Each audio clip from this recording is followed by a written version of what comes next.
Hi, I'm Hannah Wallace and welcome to FinextraTv's Thought Leadership Series. Today we're talking about leveraging payment data insights to improve liquidity forecasting and drive business.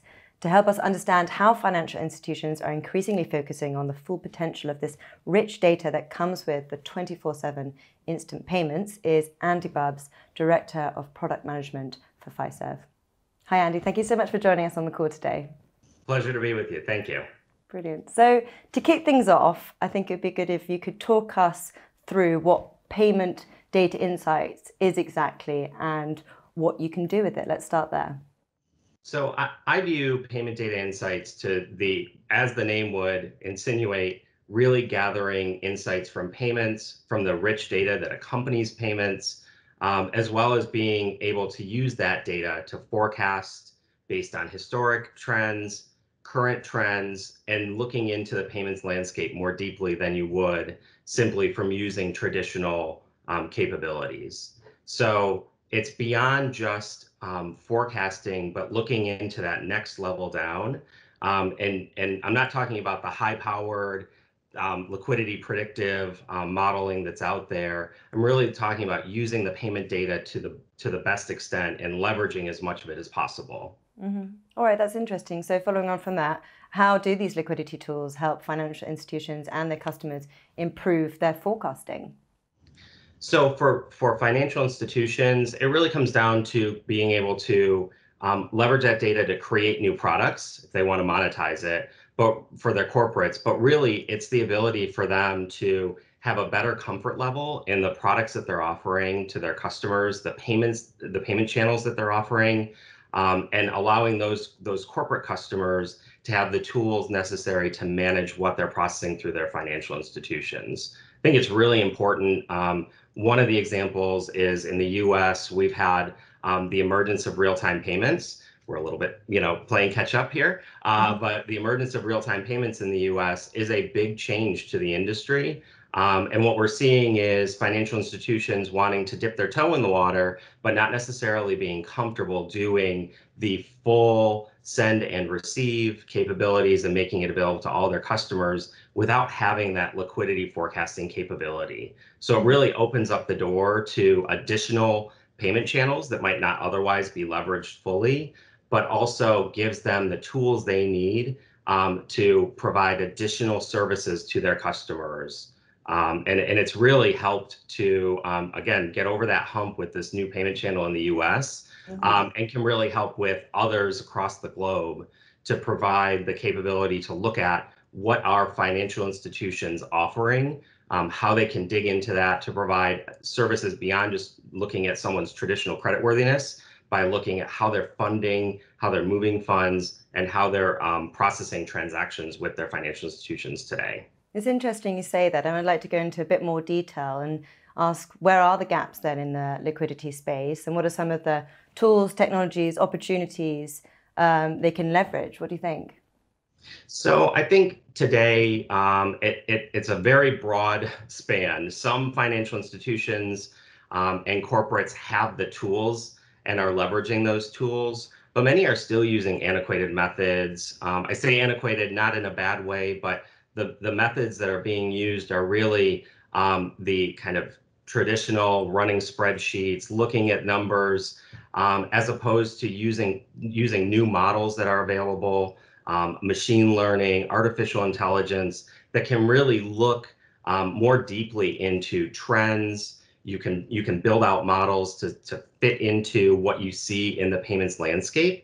And making those tools and technologies available, I think, is really critical to help to eliminate some of the guesswork that may be in existence today, in trying to find the sweet spot of not overfunding and using that liquidity for things that may not be beneficial to your organization, but of course not underfunding and then potentially impacting your customers by not being able to process their transactions. So I think it's a really interesting time in that the antiquated tools that are out there are they're doing the bare minimum, but there's so much more that can be done leveraging some of the new emerging tools.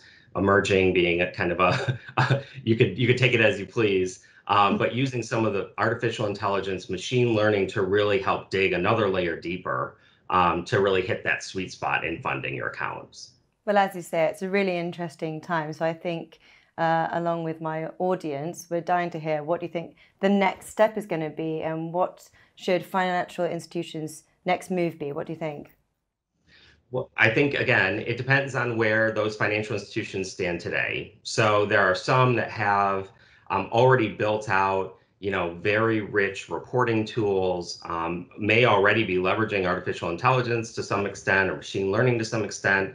So for them, it may just be kind of continuing along their course, continuing to expand the data inputs that they're taking from, and looking beyond just the payment trends, but also looking at what account funds look like, what their customers are doing.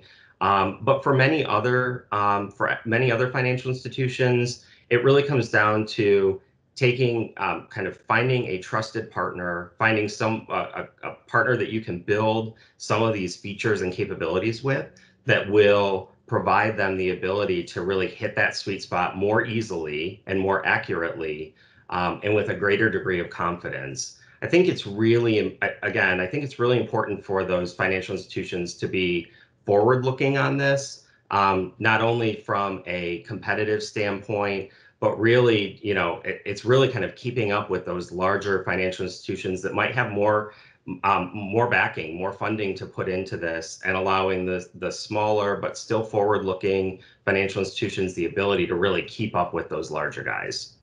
Some good advice there. Can you give us some examples, though, of this? Yeah, absolutely.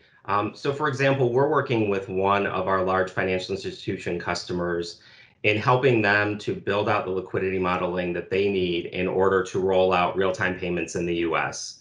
As I mentioned before, it's a brand new payment channel, first one in 40 years for the US market.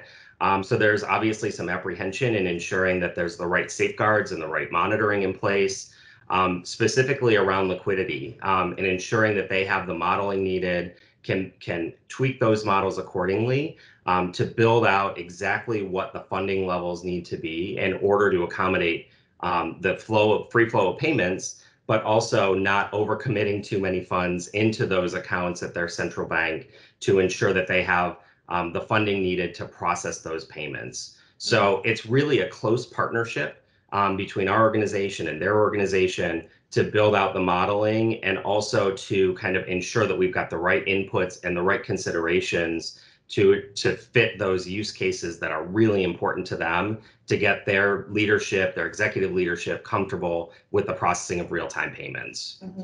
I think the key word there is partnerships. But thank you so much for your examples and advice before that. But we'll leave it there for now. Thank you so much for calling in. It's been a pleasure. It's been a pleasure for me as well. Thank you.